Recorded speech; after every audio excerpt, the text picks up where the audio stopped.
a brand new week, but we are still in Key December. And you are, of course, watching Smell the Coffee with Diana Master and Aina Riza Kwayo. How you doing? I'm doing great.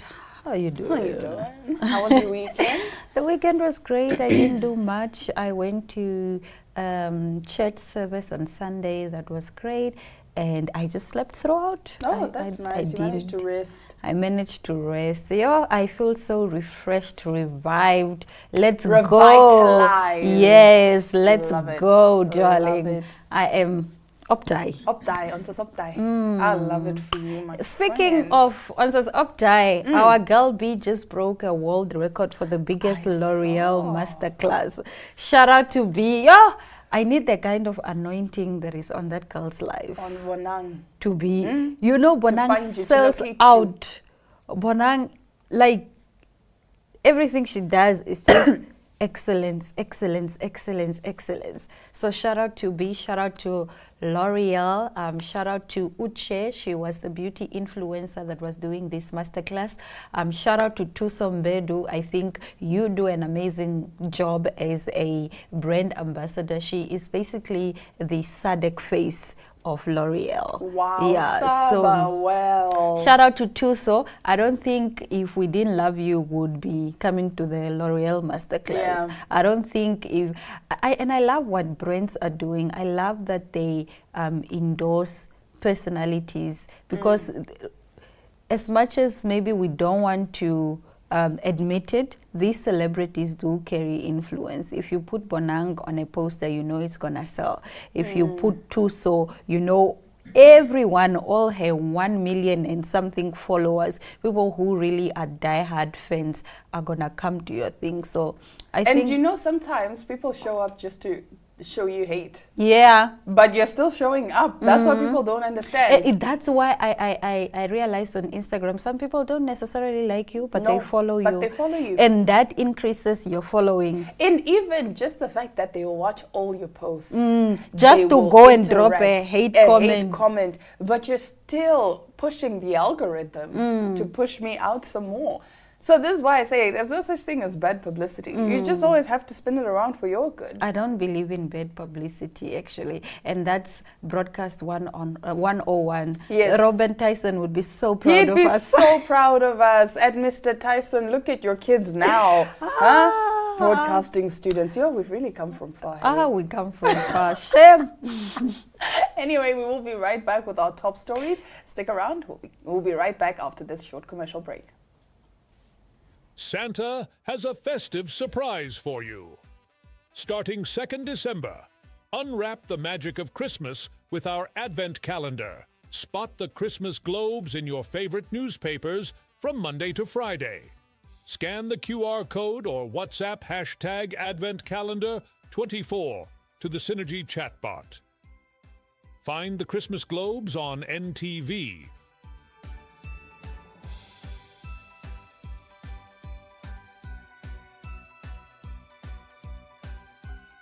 Or visit our Facebook pages for daily Advent doors from Monday to Saturday. Win daily prizes.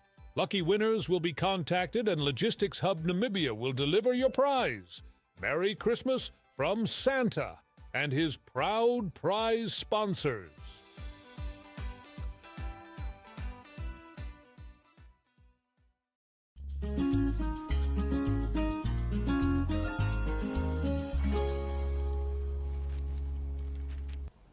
Before the break, we're talking all things influencers. Now there's one that's making the waves. She's dropping $19,000 to become a virgin again, but doctors are warning of the risks involved. A Brazilian influencer plans to become a virgin again by dropping more than $19,000 on a vaginal rejuvenation operation, but a doctor has a warning about potential risks. The procedure holds a special meaning for me, Ravena Hanili, 23, told Jam Press while describing her decision to cosmetically wind back the clock on her sex life. The bombshell plans to undergo a hymnoplasty, also known as a hymen repair, in which the surgeon sews together the torn edges of a woman's hymen with dissolvable stitches. That way, the patient will bleed the next time she has hanky-panky, as if, in the immortal words of Madonna, she is touched for the very first time.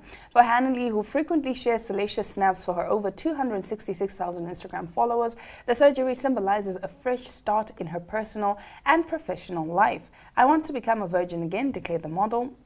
"This is for my self-esteem and for personal reasons that have always been important to me." Hannah-Lee, who is single, says she has not yet decided who will re-deflower her post-op. She added that the surgical time machine has psychological benefits in addition to aesthetic ones, claiming it's about how a woman feels and what she wants for herself. It's unclear when Hannah-Lee has scheduled her renovation. However, she acknowledges that the procedure requires specific care and says she's fully dedicated to ensuring everything goes well. "I will follow medical advice such as avoiding physical exertion, abstaining from intimacy for the recommended period, and choosing comfortable clothing," said the aspiring virgin.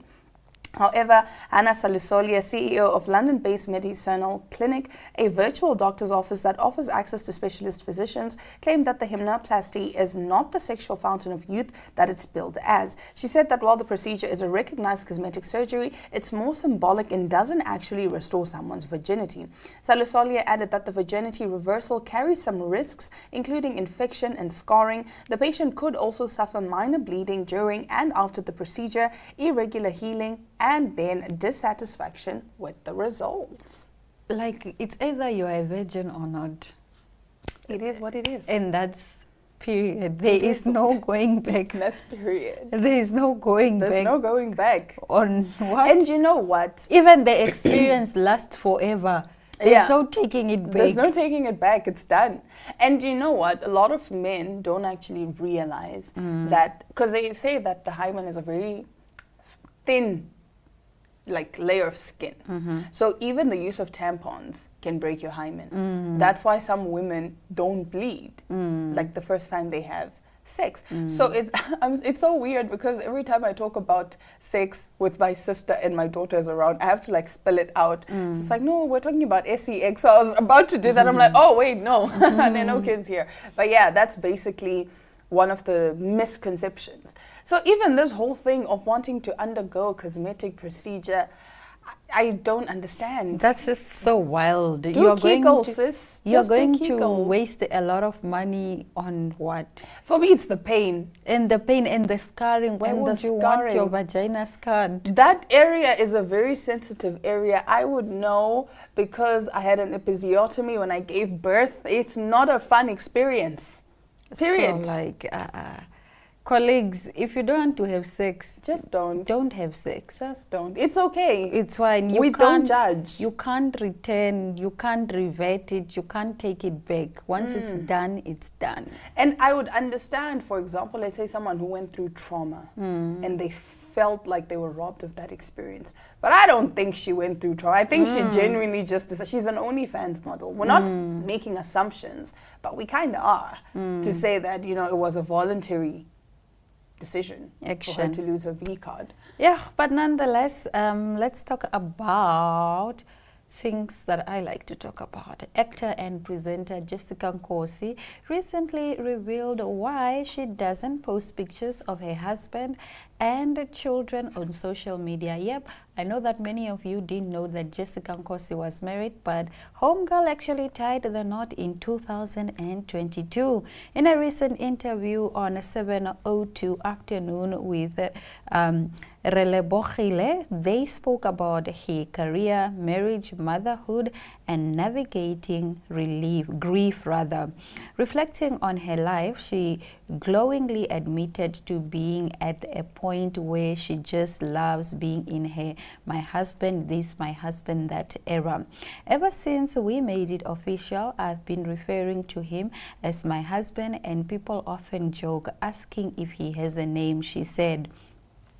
She asked how she managed, when asked how she managed to protect her space and navigating married life when they were both in the spotlight. She explained why she preferred maintaining their privacy. "I don't think I go out of my way to protect it. I don't think I can explain it. I just do." She said she felt the same about posting her children too. that all their time spent together doesn't have to be live on social media platforms.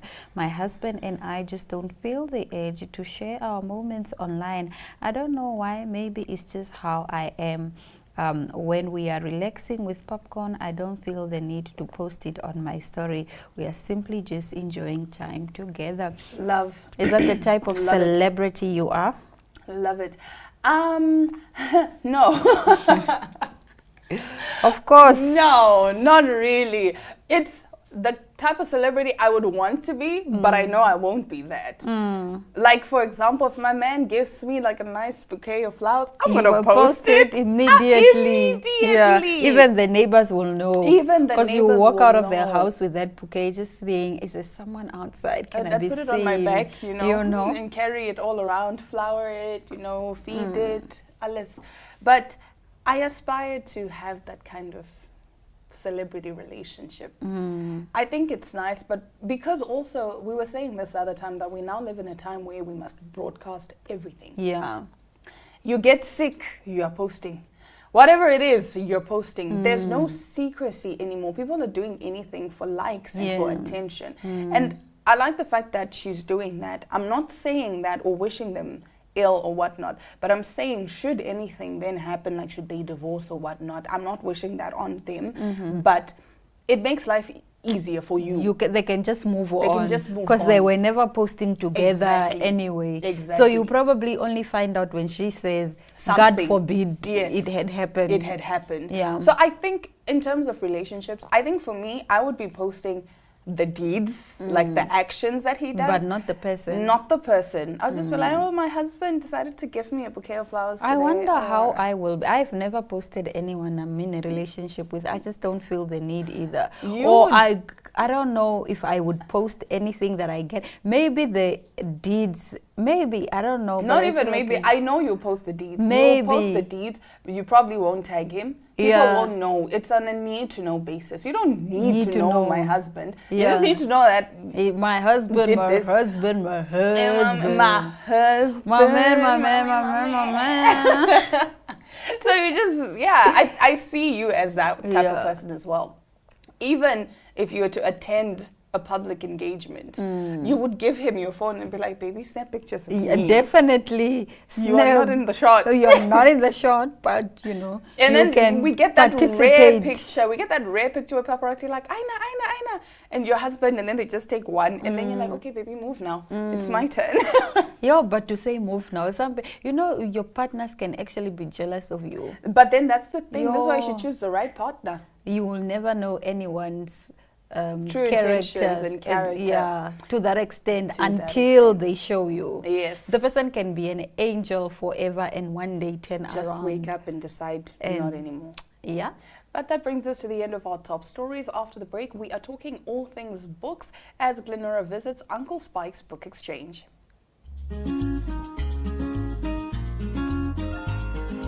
So here we are with Clifford Yates from Uncle Spike's Book Exchange. When was Uncle Spike's opened and what was its mission when it first opened? Well, first of all, we don't really have a specific date when it first opened, but it should be somewhere between 55 and 60 years old.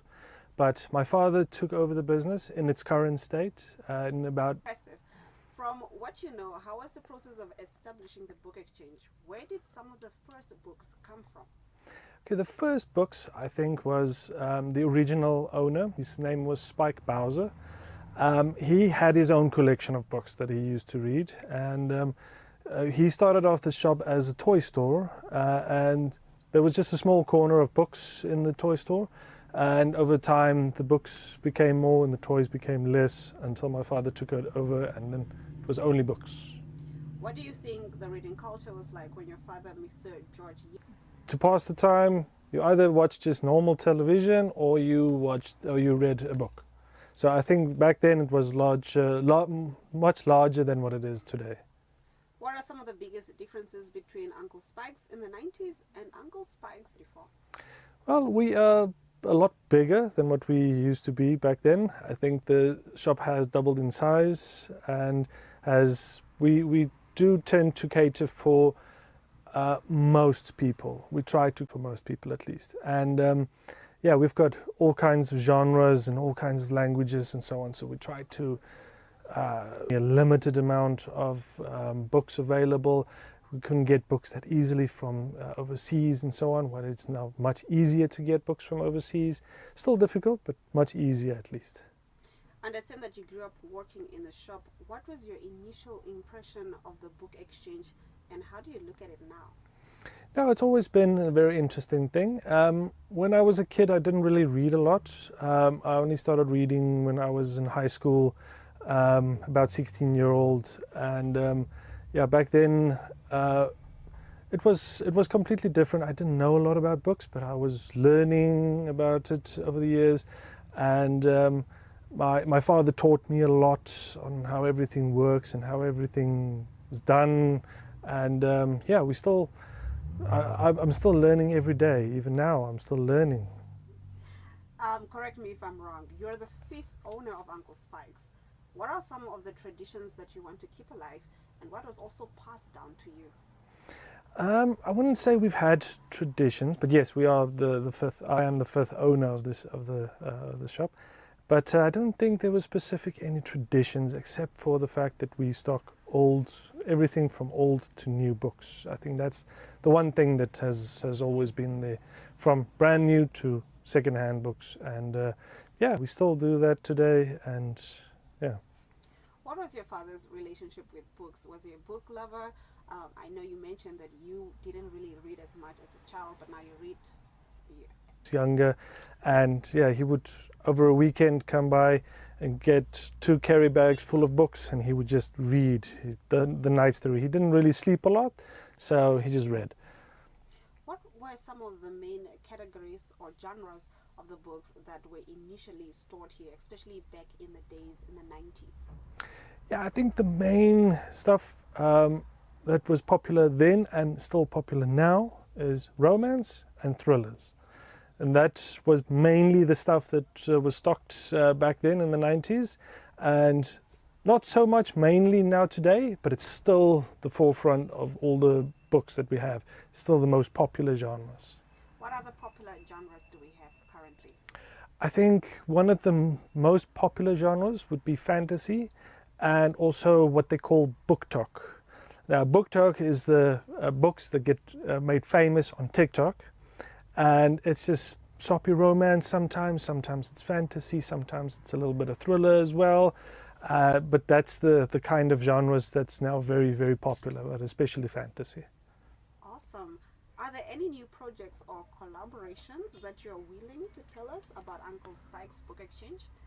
Well, nothing really new. It's just every now and then we collab with some kind of school that we donate a lot of books to. Recently we donated a lot of books to the Multi-Here center. There's a new center that they built, and we donated a lot of books there.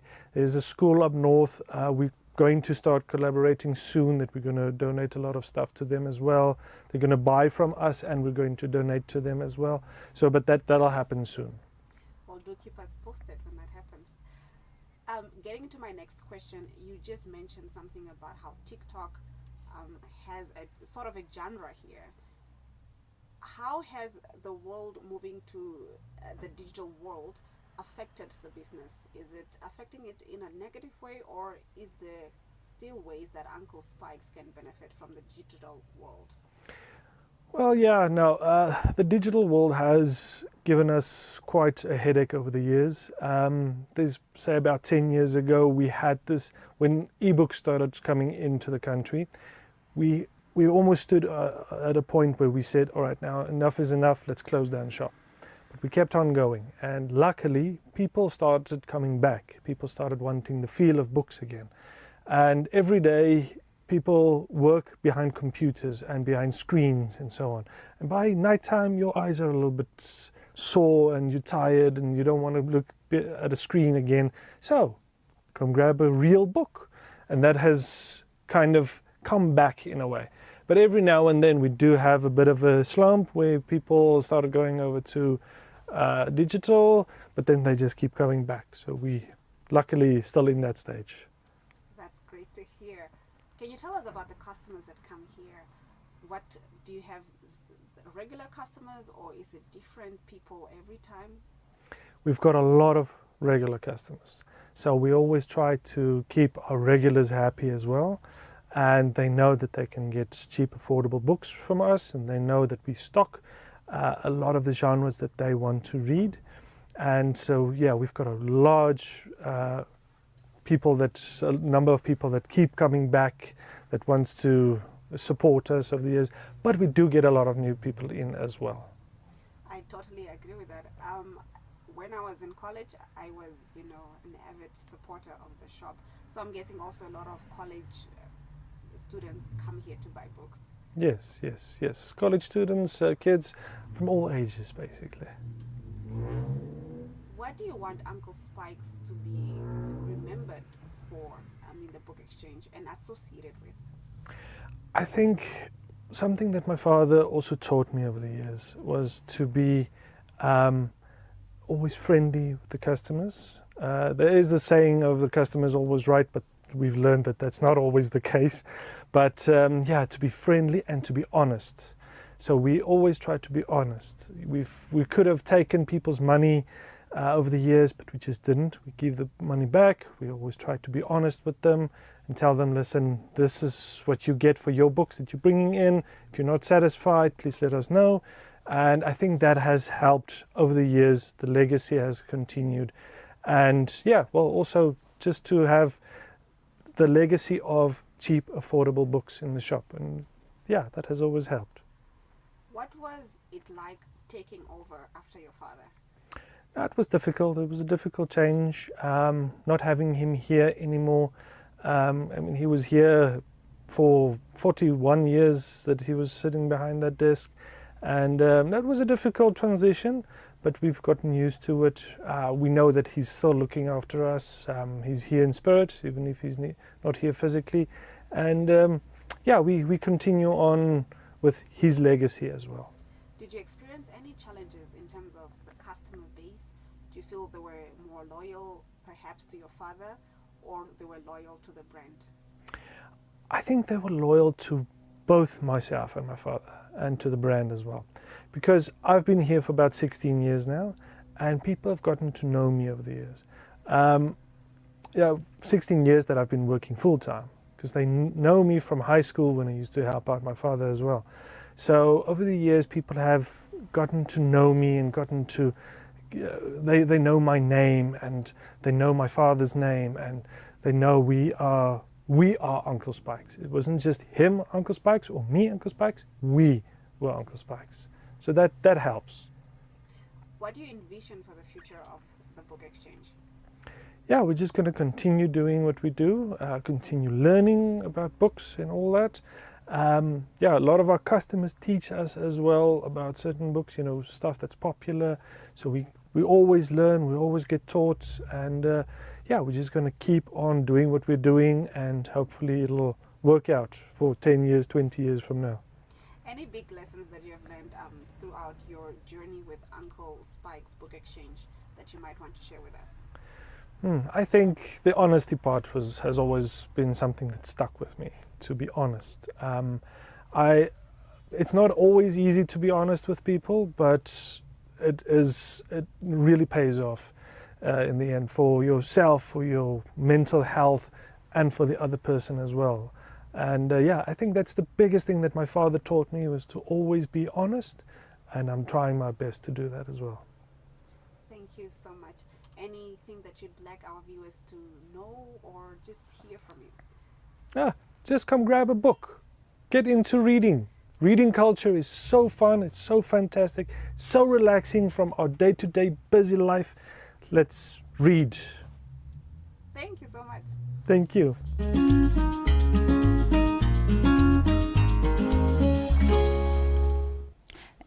Well, we've come to the end of today's edition of Smell the Coffee. We will see you tomorrow, same time, same place. And on that note, we do wish you a pleasant Monday.